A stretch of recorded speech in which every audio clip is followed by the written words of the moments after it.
ചേട്ടാ, തൃപ്പൂണിത്തുറയിലെ സ്ഥാനാർത്ഥിയുമായി ബന്ധപ്പെട്ടുകൊണ്ടുള്ള ഒരു വിഷയമാണ് ഇപ്പോൾ സമൂഹത്തിൽ മൊത്തം നിറഞ്ഞു നിൽക്കുന്നത്. അപ്പോൾ ആ സ്ഥാനാർത്ഥി പറയുന്നു, ആ സ്ഥാനാർത്ഥിയുടെ യഥാർത്ഥ പേരെന്ന് പറയുന്നത് അഞ്ജലി നായർ എന്നുള്ളതാണ്. അപ്പോൾ പക്ഷേ ഇലക്ഷൻ കമ്മീഷനിൽ അവർക്ക് നൽകിയിരിക്കുന്ന പേരെന്ന് പറയുന്നത് അഞ്ജലി PV എന്നുള്ളതാണ്. പക്ഷേ അവര് പറയുന്നു അവർക്ക് ഇപ്പോൾ ഇലക്ഷൻ കമ്മീഷനെ ഹൈക്കോടതി വഴി സമീപിച്ചിരിക്കുകയാണ്, അവർക്ക് അഞ്ജലി നായർ എന്നുള്ളൊരു പേര് തന്നെ വേണം എന്ന് പറഞ്ഞുകൊണ്ട്, എന്ന് ശാഠ്യം പിടിച്ചുകൊണ്ട്. അപ്പോ നമ്മളെ ഇപ്പോഴും നവോത്ഥാനം മൂല്യങ്ങളെല്ലാം നിറവേറ്റിയിട്ടുള്ള, നവോത്ഥാന മൂല്യങ്ങളെല്ലാം നിറഞ്ഞു നിൽക്കുന്ന ഒരു സംസ്ഥാനമാണെന്ന് പറയുന്ന കേരളത്തിൽ ഇന്നും ജാതിക്ക് ഒരുപാട് പ്രസക്തി ഉണ്ടെന്ന് കരുതുന്നുണ്ടോ? അതോ? തീർച്ചയായിട്ടും ജാതിക്ക് വലിയ പ്രസക്തിയുണ്ട്. കാരണം ജാതി വാല്, അതായത് പേരിനോടൊപ്പം ജാതി പേര് ചേർക്കുന്നത് കൊണ്ടുണ്ടാകുന്ന ഒരു ഹൈപ്പ്, പ്രിവിലേജ്, അഭിമാനം എന്നൊക്കെ പറഞ്ഞൊരു വലിയ ജാതിബോധം വലിയ രീതിയിൽ കേരളത്തിൽ നിന്ന് ഓടിക്കൊണ്ടിരിക്കുകയാണ്. അത് ഇടക്കാലത്തൊന്നും ഇല്ലായിരുന്നു. എനിക്ക് തോന്നുന്നൊരു വീണ്ടും സ്റ്റാർട്ടായിട്ടൊരു 10-15 വർഷത്തിന് മേലെ ആയിട്ടുള്ളൂ. അതിനു മുമ്പ് കുറെ നാൾ ഇതങ്ങ് അടങ്ങിയിരുന്ന ഒരു സംഭവമായിരുന്നു. പക്ഷെ ഇപ്പം 10-20 വർഷമായിട്ട് വലിയ രീതിയിൽ ഇത് മാറിക്കൊണ്ടിരിക്കുകയാണ്. പലരുടെ വാദം എന്ന് പറയുന്നത്, പലരും ചോദിക്കുന്ന ഒരു കാര്യം എന്ന് പറയുന്നത്, പ്രസക്തമായ ചോദ്യം എന്ന് പറയുന്നത്, സംവരണം നേടാൻ വേണ്ടി ജാതി ഉപയോഗിക്കാമെങ്കിൽ ജാതി വാല് പേരിനോടൊപ്പം ചേർക്കുന്നതിൽ എന്താണ് കുഴപ്പമെന്നാണ് പലരും ചോദിക്കുന്നത്. ഉണ്ടല്ലോ, അത് ആ ഒരു ചോദ്യം പ്രസക്തമാണ്.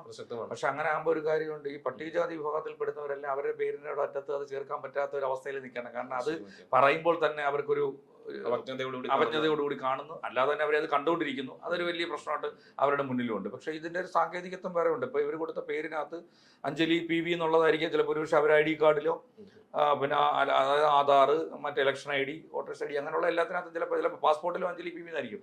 പക്ഷേ ഈ സിനിമ മറ്റു മേഖലകളിലൊക്കെ വരുമ്പോൾ ആദ്യം തന്നെ നോക്കും, നിറം മാത്രമല്ല വിഷയം. കറുത്തിരുന്നാൽ പോലും പേരിന്റെ അറ്റത്ത് നായർ എന്നോ അല്ലെങ്കിൽ അങ്ങനെയൊക്കെ ചേർത്ത് കൊടുക്കുമ്പോ, അപ്പം വെളുത്തിരുന്നായിട്ടും കാര്യമില്ല. വെളുത്തിരുന്നാലും ചോദിക്കാം, അവൻ കൂടുതൽ അധിക പ്രസംഗം സംസാരിക്കുന്നുണ്ടെങ്കിലോ, അല്ലെങ്കിൽ അവന്റെ ഒരു പിന്നെ ആൾക്കാരിടയിലുള്ള പെരുമാറ്റ രീതികൾ കൊണ്ടോ അവൻ കൂടുതൽ ആൾക്കാരെ ചിരിപ്പിക്കുന്ന കണ്ടാൽ പോലും അപ്പുറത്തിരിക്കുന്ന ഒരു കക്ഷിക്ക് തോന്നും അവന്റെ ജാതി ഏതാണെന്ന് അറിഞ്ഞാൽ കൊള്ളാന്നുണ്ട്. ഇത് രണ്ട് തലത്തിലാണ് നമ്മൾ ഇതിനെ കമ്പയർ ചെയ്യുന്നത്. ഏതൊരു മേഖലയിലും ജാതി ഉപയോഗിച്ചുകൊണ്ട് റേറ്റിംഗ് നേടാനും പലരും ശ്രമിക്കുന്നുണ്ട്, അല്ലെ? വേടനെ പോലെയും വിനായകനെ പോലെയുള്ളവരൊക്കെ. അല്ല, വേടൻ യഥാർത്ഥത്തിൽ ചിന്തിച്ച് വേറൊരു രീതിയിലാണ്. കാരണം അത് അവജ്ഞതയുടെ അങ്ങേയറ്റം എത്തിയപ്പോഴാണ് വേടൻ എന്ത് ചെയ്ത് ആ പേരെടുത്ത് ഉപയോഗിച്ചത്. കിരൺദാസ് മുരളി എന്നല്ലേ പുള്ളിയുടെ പേര്? അതെ അതെ. അല്ല, ഞാൻ പറയുന്നത് മനഃപൂർവ്വം ഏതൊരു സംഭവ വികാസത്തിനും ജാതിയുടെ തൂണിൽ കെട്ടിയാൽ റേറ്റിംഗ് കിട്ടുമെന്നും അറിയുന്ന ഒരു വിഭാഗം ആളുകളും ഉണ്ട്. അംബേദ്കറൈറ്റ്സ് ആയിട്ട് ചേർന്ന് കിടക്കുന്ന ഒരു വിഭാഗം ആളുകളും ഉണ്ട്. അതോടൊപ്പം തന്നെ തങ്ങളുടെ ജാതി എന്തോ മുന്തിയനും ജാതിയാണ്, എന്തോ ആര്യൻ റേസ് ആണെന്ന് കരുതുന്ന മറ്റൊരു വിഭാഗം. അതൊക്കെ 10 പൈസ വിവരമില്ലാത്തതിന്റെ പേര് പറയുന്നില്ലയോ. ഇപ്പം കേരളത്തെ സംബന്ധിച്ച് നോക്കുകയാണെന്നുണ്ടെങ്കിൽ ആദ്യത്തെ നവോത്ഥാനം നടത്തിയതിനകത്ത് അയ്യങ്കാളിയുണ്ട്, ശ്രീനാരായണ ഗുരുദേവനുണ്ട്, ഒപ്പം സഹോദരൻ അയ്യപ്പനുണ്ട്. ഈ 3 പേരും തോറ്റുപോയവർ. നമ്മുടെ കേരള യുക്തിവാദി സംഘത്തിന്റെ നേതാവിന്റെ പേര് പോലും പനമ്പള്ളി ഗോവിന്ദമേനോൻ എന്നായിരുന്നല്ലോ. അതെ അതെ. അപ്പൊ ഇതിലൊക്കെ കൂടുതൽ പ്രസക്തി ഉണ്ടോ? അല്ല, അത് വേറെ പ്രശ്നമുണ്ട്. നമ്മൾ ഈ മേനോന്, നായർ, അല്ലെങ്കിൽ കുറുപ്പ്, പണിക്കർ എന്നൊക്കെ പറഞ്ഞു തുടങ്ങുമ്പോൾ തന്നെ അതിനൊരു വലിയ ഹൈപ്പ് കിട്ടുന്നുണ്ട് അവർക്ക്. പക്ഷേ നാളെ അത് അപ്പം നമ്മളോടൊപ്പം നിൽക്കുന്നവർ കാണും, നമ്മുടെ സുഹൃത്തുക്കൾ കാണും, വളരെ അടുപ്പമുള്ളവർ കാണും. അപ്പോൾ അവർ ചോദിക്കും, അത് അങ്ങനെ ഇട്ടുകൊണ്ട് എന്താണ് ബുദ്ധിമുട്ട്? കേരളത്തിൽ ഒരു റിവേഴ്സ് കാസ്റ്റിസം നടക്കുന്നതായിട്ട് തോന്നിയിട്ടുണ്ടോ? ഇപ്പോൾ കഴിഞ്ഞ ദിവസം പത്തനംതിട്ടയിലെ ഒരു UAE വർക്ക് ചെയ്യുന്ന, ഗൾഫിൽ വർക്ക് ചെയ്യുന്ന ഒരു സ്വദേശിനി വിമാനാപകടത്തിൽ മരിച്ചു. നമ്മുടെ ഗുജറാത്തിൽ വെച്ചാണ് എനിക്ക് തോന്നുന്നത്. ഉടനെ തന്നെ പലരും പറയുന്നു, അവർ ഈ പറയുന്ന പോലെ അവരുടെ സമുദായത്തെ കളിയാക്കിക്കൊണ്ട്, അതും അവർ നായർ സമുദായത്തിൽ ജനിച്ചതാണ്, അവരുടെ സമുദായത്തെ കളിയാക്കിക്കൊണ്ട് അവരുടെ പൂർവികർ പണ്ട് ബ്രാഹ്മണർക്ക് കുനിഞ്ഞു കൊടുത്തിരുന്നവരായിരുന്നു.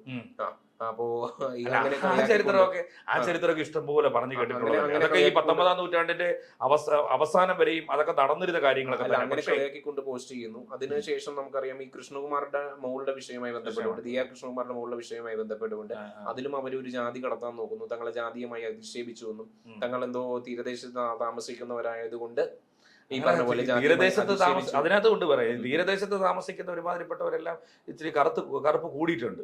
പക്ഷെ അവരെല്ലാം ക്രിസ്ത്യാനിറ്റിയിലോട്ട് മാറിയിട്ടുണ്ട്. അല്ല, അപ്പൊ അവര് ഇത് ക്രിസ്ത്യാനിറ്റിയിലേക്ക് മാറി. അവർക്കും ഉണ്ട് പ്രശ്നം. അവരുടെ പ്രശ്നം എന്താണ്? അല്ല, താഴോട്ട് വരുമ്പോൾ പട്ടികജാതിക്കാരെ കാണുമ്പോൾ അവർക്കും ഉണ്ട് പ്രശ്നം. അല്ല, അതാണ് ഞാൻ പറഞ്ഞു വരുന്നത്. അപ്പോൾ സ്വാഭാവികമായിട്ടും ആ ഒരു കളവിന്, അവർ ചെയ്തിട്ടുള്ള കളവിന് വരെ അവർ ജാതിയുടെ റേറ്റിംഗിലേക്ക് എത്താൻ ശ്രമിക്കുന്നു. യഥാർത്ഥത്തിൽ അതായത് തെരഞ്ഞെടുപ്പ് രാഷ്ട്രീയം എന്ന് പറയുന്നത് തന്നെ, രാഷ്ട്രീയം എന്ന് പറഞ്ഞു തുടങ്ങുന്നത് തന്നെ അവിടെ എന്ത് ചെയ്യാൻ പറ്റും? നമ്മുടെ ജാതി മാത്രമല്ല, ഇപ്പൊ ഞാൻ പറഞ്ഞു ജാതി മതവും ഇല്ലാതെ കളിക്കാൻ പറ്റത്തില്ല. ഇപ്പൊ തന്നെ നമ്മുടെ ആരിഫ് MLA ആലപ്പുഴ മത്സരിച്ചുകൊണ്ടിരുന്നതാണ്. ഇപ്പൊ കൊണ്ടുവന്ന് കൊച്ചിയിൽ അൻവർ സാദത്തിനെതിരെയല്ലേ നിർത്തിയിരിക്കുന്നത്. അവിടെ വേറൊരു കാൻഡിഡേറ്റിനെ പറ്റത്തില്ലായിരുന്നു CPM-ന്.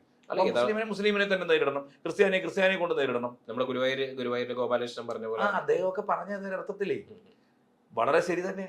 ഇപ്പൊ തൃപ്പൂണിത്തുറയെ സംബന്ധിച്ചിടത്തോളം അയാളെ നമ്മൾ എത്ര കുറ്റം പറഞ്ഞാലും ഉണ്ടല്ലോ, പറഞ്ഞത് ശരി തന്നെയാണ്. പറഞ്ഞത് പിന്നീട് ശരിയായിട്ട് തോന്നും. കാരണം ഈ പറയുന്നവരത് കറക്റ്റായിട്ട് പറയുന്നവരത് ചെയ്യുന്നവർ, correct. കുറ്റം പറയുന്നവരെന്നാ ഞങ്ങൾ അത് ചെയ്യത്തില്ല.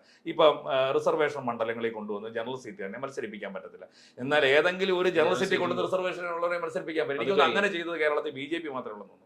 BJP കൊല്ല മണ്ഡലത്തിൽ കൊണ്ടുവന്ന് അങ്ങനെ ഒരു സ്ഥാനാർത്ഥിയെ മത്സരിപ്പിച്ചിട്ടുണ്ട്. അത് BJP മാത്രമേ ഉള്ളൂ എനിക്ക് തോന്നുന്നു. പക്ഷേ ഈ പറയുന്ന പോലെ ഈ ഒരു നായർമാൽ വെച്ചത് കൊണ്ട് തൃപ്പൂണിത്തുറയിൽ BJPക്ക് സാധ്യത വർദ്ധിക്കും. അവര് പ്രത്യേകിച്ച് 2020 അല്ല, അത് വേറെ കാര്യമുണ്ട്. ജാതിയിൽ അഭിമാനവും ഊറ്റം കൊള്ളുന്നവരെല്ലാവർക്കും വോട്ട് ചെയ്യും.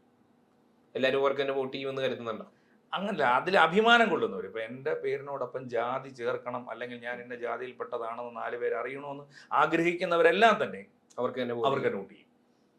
അതിനകത്ത് യാതൊരു മാറ്റവും ഇല്ല. അപ്പോൾ നമ്മുടെ സമൂഹത്തിൽ ഇന്നും ജാതി തന്നെയാണ് പല കാര്യങ്ങൾ നിർണ്ണയിക്കുന്നത്. അത് ഈ പറയുന്ന പോലെ ഹിന്ദു സമൂഹത്തിൽ മാത്രമല്ല, ക്രിസ്ത്യൻ സമൂഹത്തിലുമുണ്ട്, അത് ഇസ്ലാമിക സമൂഹത്തിലുമുണ്ട്. അത് മറ്റു പല തലങ്ങളിലേക്കാണ് അതിലെത്തി നിൽക്കുന്നത്. സകല മേഖലകളിലും ഇന്ന് ജാതി തന്നെയാണ് നിറഞ്ഞു നിൽക്കുന്നത് എന്ന് നമ്മൾ കാണുന്നു. മാട്രിമോണികളിൽ, അതോടൊപ്പം തന്നെ ഇലക്ഷൻ സ്ഥാനാർത്ഥികളെ നിശ്ചയിക്കുന്നതിൽ, രാഷ്ട്രീയ പാർട്ടികളിൽ ഇന്ന ജാതിക്ക് വേണ്ടിയിട്ട് ഇന്ന രാഷ്ട്രീയ പാർട്ടികൾ, ഇന്ന ജാതികൾക്ക് വേണ്ടിയിട്ട് സേവന വകുപ്പുകൾ, ഇന്ന ജാതികൾക്ക് വേണ്ടിയിട്ട് സംവരണം, ആ സംവരണം അനുഭവിക്കാത്ത ജാതികൾക്ക് വേണ്ടിയിട്ട് മറ്റു സംവരണം. അപ്പോൾ ഇതെല്ലാം നിറഞ്ഞു നിൽക്കുമ്പോൾ ജാതിയെ പ്രതിരോധിക്കുക അല്ലെങ്കിൽ ജാതിയെ ഇല്ലാതാക്കുക എന്നൊക്കെ പറയുന്നത് അപ്രസക്തമായിട്ടുള്ള ഒരു കാര്യമാണ്. അതിന്റെ ഇന്റൻസിറ്റി കുറച്ചുകൊണ്ട് വരിക എന്നുള്ളത് മാത്രമേ നമുക്ക് നീക്കുപോക്കുള്ളൂ. ഇത് വേണ്ടാന്ന് ആഗ്രഹിക്കുന്ന കുറച്ച് പേരുണ്ട്. അവർക്ക് മാത്രമേ ഈ പ്രശ്നം ഇല്ല. ഇത് വേണ്ട, എനിക്ക് ജാതി വേണ്ട, മതം വേണ്ട, ഞങ്ങൾക്ക് എല്ലാവരും ഒരുപോലെ കണ്ടാൽ മതി എന്ന് ആഗ്രഹിക്കുന്ന ഒരു വിഭാഗം ജനങ്ങളുണ്ട്. അവര് പ്രശ്നമില്ലാതെ ഒരു വഴിക്കല്ല. ഞാൻ ചോദിക്കുന്നത്, അങ്ങനെ ജാതി വേണ്ട, മതം വേണ്ട എന്ന് വെക്കുന്നവർക്ക് ആനുകൂല്യങ്ങൾ എന്തെങ്കിലും ലഭിക്കും? ജാതിയുടെ മതത്തിന്റെ അവർക്ക് ആനുകൂല്യം വേണ്ടെന്ന് തീരുമാനിച്ചാൽ മതി. അങ്ങനെ തീരുമാനിക്കുന്നവരുണ്ട്. ആനുകൂല്യം വേണ്ട എന്ന് തീരുമാനിക്കുന്നവർ വളരെ കുറവല്ലേ? കാരണം അത്രമാത്രം ആനുകൂല്യങ്ങൾ ജാതിയുടെ മതത്തിന്റെ പേരിൽ കിട്ടും. എന്താ ഈ ആനുകൂല്യം എന്ന് പറയുമ്പോൾ എഞ്ചിനീയറിംഗ് അതിപ്പോ ശതമാനങ്ങളുണ്ട്. മെയിനായിട്ട് കിടക്കുന്ന 50% ജനറൽ സീറ്റിന് കൊടുക്കുന്നു. ഈ ജനറൽ ആയിട്ടുള്ളത് ആരൊക്കെയാണ്?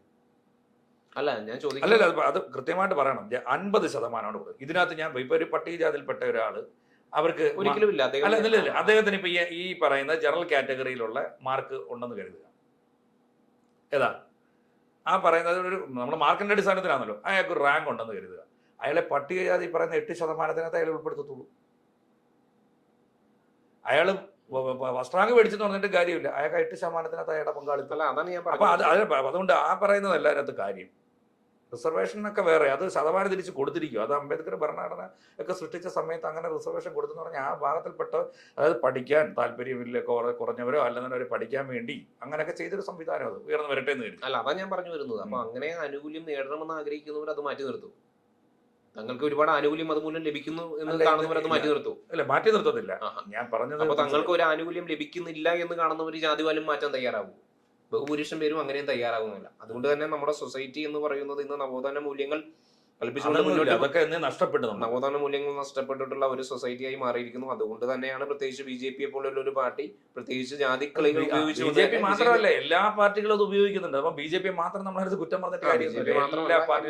മേഖല ഏത് രാഷ്ട്രീയ പാർട്ടിയാണെന്നുണ്ടെങ്കിലും അത് ഒഴിവാക്കി കേരളമെന്നല്ല ഇന്ത്യയിൽ ചിന്തിക്കാൻ പറ്റത്തില്ല. അത് ഒഴിവാക്കി ഇന്ത്യയിൽ ചിന്തിക്കാൻ പറ്റില്ല. ഒരാളുടെ അറിവോ അല്ലെങ്കിൽ അയാളുടെ കഴിവോ ഒന്നുമല്ല ഇവിടെ വിഷയം.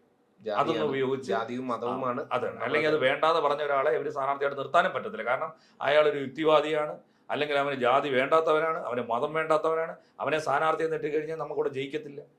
അപ്പോൾ നമുക്ക് ഇങ്ങനെ പറഞ്ഞുകൊണ്ട് കൺക്ലൂഡ് ചെയ്യാം, ഇന്ത്യയെ സംബന്ധിച്ചിടത്തോളം ഇന്ത്യയിലെ ആ സകല സംഭവവികാസങ്ങളെ നിശ്ചയിക്കുന്നത് ജാതിയും മതവുമാണെങ്കിൽ യൂറോപ്പിലേക്ക് കടന്നു ചെല്ലുമ്പോൾ അത് നിശ്ചയിക്കുന്നത് അവരുടെ റേസാണ്, കളറാണ്. ഒരു വിഷയമുണ്ട്. അവിടെ ചെല്ലുമ്പോൾ പോലും പിന്നെ പറയുന്നുണ്ട്. ഞാൻ കാരണം യൂറോപ്പിലും പിന്നെ അതോടൊപ്പം തന്നെ മറ്റ് രാജ്യങ്ങളിലും ഒക്കെ പോയവരോടൊക്കെ ഞാൻ ചോദിക്കാൻ പറയാം, പേരിനറ്റത്ത് ഇതുണ്ടെങ്കിൽ അവിടെയും നമുക്ക് മാർക്കുണ്ടെന്നാണ് പറയുന്നത്. അല്ല, അത് മാത്രമല്ല, അവരെ സംബന്ധിച്ചിടത്തോളം ഇവിടെ ജാതിവാലുള്ളവർക്കല്ലോ പരിഗണന. അവരെ സംബന്ധിച്ചിടത്തോളം അവരുടെ വൈറ്റ് കളർ, അതോടൊപ്പം തന്നെ അവരുടെ റേസ്. അല്ല, ഇവിടുന്ന് എത്ര ജാതിയിൽ ഉയർന്നതാണെന്ന് പറഞ്ഞാൽ വൈറ്റ് ആണെന്ന് പറഞ്ഞാൽ അവിടെ ചെന്ന് കഴിഞ്ഞാൽ റേസിസം ഉണ്ട്.